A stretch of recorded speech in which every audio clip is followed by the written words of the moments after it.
Challenge ಮಾಡಿ ಹೇಳ್ತೀನಿ ನೋಡಿ. ಈ ಒಂದು ತೊಕ್ಕನ್ನು ಅನ್ನದ ಜೊತೆ ಕಲಸಿ ನೀವು ಯಾರಿಗಾರು ಕೊಟ್ರಿ ಅಂತಂದರೆ ಅವ್ರಿಗೆ ಇದು ಹಾಗಲಕಾಯಿ ತೊಕ್ಕು ಅಂತ ಖಂಡಿತವಾಗ್ಲೂ ಗೊತ್ತಾಗಲ್ಲ.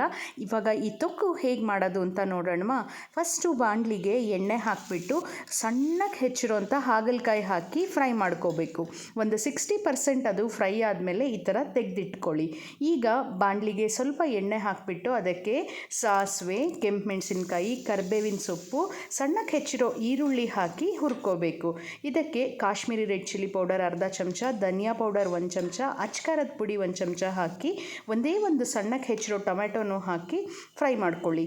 ನಂತರ ಉಪ್ಪು ಹಾಗೆಯೇ ಈಗ ಫ್ರೈ ಮಾಡಿ ಇಟ್ಕೊಂಡಿರ್ತೀವಲ್ಲ ಹಾಗಲಕಾಯಿ, ಅದನ್ನು ಹಾಕಿ ಒಂದು 2 ನಿಮಿಷ ಹುರಿದು ಹುಣಸೆಹಣ್ಣು ನೀರು ಹಾಗೆ ಒಂದು 1/4 ಕಪ್ ನೀರು ಹಾಕಿ ಒಂದು ತಟ್ಟೆ ಮುಚ್ಚಿಟ್ಟು ಒಂದು 5 ನಿಮಿಷ ಕುದಿಸಿ ಕೊನೆಯಲ್ಲಿ ಕೊತ್ತಂಬರಿ ಸೊಪ್ಪು ಹಾಕಿದ್ರೆ ಸೂಪರ್ ಆಗಿರೋ ಹಾಗಲಕಾಯಿ ತೊಕ್ಕು ರೆಡಿ ಆಗುತ್ತೆ. ಟ್ರೈ ಮಾಡಿ.